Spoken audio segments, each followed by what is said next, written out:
বানপীড়িত ৰাজ্য অসম। প্ৰতি বছৰে বানৰ কবলত পৰি অসমত হয় ব্যাপক ক্ষতি। এই সমস্যাৰ স্থায়ী সমাধানৰ লক্ষ্যৰে ৰাজ্য চৰকাৰে বিগত কেইবাবছৰ ধৰি গ্ৰহণ কৰিছে একাধিক পদক্ষেপ। মুখ্যমন্ত্ৰী হিমন্ত বিশ্ব শৰ্মাই ঘোষণা কৰিছিল অসমক বানমুক্ত ৰাজ্য হিচাপে গঢ়ি তোলাই চৰকাৰৰ অন্যতম অগ্ৰাধিকাৰ। এই লক্ষ্য পূৰণৰ ক্ষেত্ৰত উল্লেখযোগ্য ভূমিকা পালন কৰিছিল পূৰ্বৰ জলসম্পদ মন্ত্ৰী পীযুষ হাজৰিকাই। মথাউৰি শক্তিশালীকৰণ, বান নিয়ন্ত্ৰণ ব্যৱস্থাৰ মেৰামতি, নদী খহনীয়া প্ৰতিৰোধ আৰু আধুনিক প্ৰযুক্তিৰ ব্যৱহাৰৰ জৰিয়তে বিভাগটোৱে বিভিন্ন স্থানত কাম আগবঢ়াইছিল। অসম ভ্ৰমণৰ সময়ত কেন্দ্ৰীয় গৃহমন্ত্ৰী অমিত শ্বাহেও ৰাজ্যৰ বান সমস্যাৰ স্থায়ী সমাধানৰ বাবে কেন্দ্ৰীয় চৰকাৰৰ পূৰ্ণ সহযোগিতাৰ আশ্বাস দিছিল। বান নিয়ন্ত্ৰণ আৰু নদী ব্যৱস্থাপনাৰ উন্নয়নৰ ক্ষেত্ৰত ৰাজ্য কেন্দ্ৰৰ সমন্বয়ৰ ওপৰতো গুৰুত্ব আৰোপ কৰা হৈছিল। এতিয়া গুৰুত্বপূৰ্ণ এই জলসম্পদ বিভাগৰ নতুন দায়িত্ব লাভ কৰিছে ডিমৌ সমষ্টিৰ বিধায়ক তথা মন্ত্ৰী সুশান্ত বৰগোহাঞিয়ে।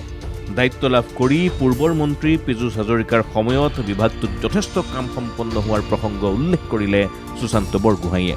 সেই ধাৰাবাহিকতাক আগুৱাই নিয়াই হ'ব তেওঁৰ লক্ষ্য নতুন মন্ত্ৰী হিচাপে। যিহেতু যোৱা 5টা বছৰে মাননীয় মুখ্যমন্ত্ৰী ডাঙৰীয়াৰ নেতৃত্বত অসমৰ সকলোতকৈ ডাঙৰ সমস্যা আছিলে বানপানী সমস্যা। এই বানপানী সমস্যাৰ প্ৰায় 70% সমস্যা সমাধান ইতিমধ্যে হৈছে। মোৰ আগৰ মন্ত্ৰী পীযুষ হাজৰিকা ডাঙৰীয়াই যথেষ্ট কাম কৰাৰ কাৰণে অসমৰ জলসম্পদ মন্ত্ৰী হিচাপে তেওঁ যথেষ্ট ছাকচেছফুল আছিলে আৰু আমাৰ সমস্যা বহুত সমাধান কৰিব পাৰিলেও সক্ষম হৈছিলে। দায়িত্ব লাভ কৰিয়েই আগন্তুক বাৰিষা আৰু সম্ভাৱ্য বান পৰিস্থিতিৰ প্ৰতি লক্ষ্য ৰাখি কাইলৈ এক বিশেষ পৰ্যালোচনা বৈঠকৰ আয়োজন কৰিছে জলসম্পদ মন্ত্ৰী সুশান্ত বৰগোহাঞিয়ে।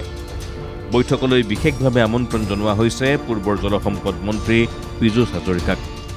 ৰাজ্যৰ বিভিন্ন জিলাৰ বান নিয়ন্ত্ৰণ ব্যৱস্থা, চলি থকা প্ৰকল্পসমূহৰ অগ্ৰগতি আৰু আগতীয়া প্ৰস্তুতিৰ বিষয়ে বিস্তৃত আলোচনা হ'ব এই বৈঠকত।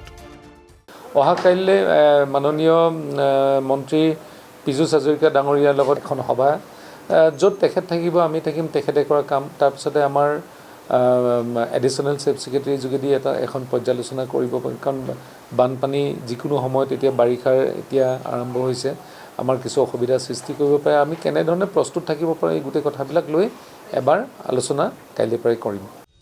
বানমুক্ত অসমৰ সপোন বাস্তৱায়নৰ লক্ষ্যৰে আৰম্ভ হোৱা যাত্ৰা এতিয়া নতুন পৰ্যায়ত উপনীত হৈছে।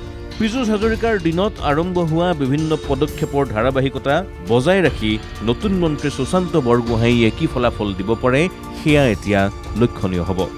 মুখ্যমন্ত্ৰীৰ সপোন, কেন্দ্ৰীয় গৃহমন্ত্ৰীৰ প্ৰতিশ্ৰুতি, পীযুষ হাজৰিকাৰ প্ৰচেষ্টা আৰু নতুন মন্ত্ৰী সুশান্ত বৰগোহাঞিৰ নেতৃত্ব, এই সকলোৰে মাজতে অসমৰ জনতাই অপেক্ষা কৰি আছে এক স্থায়ী সমাধানৰ, অপেক্ষা কৰি আছে এখন সঁচাকৈয়ে বানমুক্ত অসমৰ।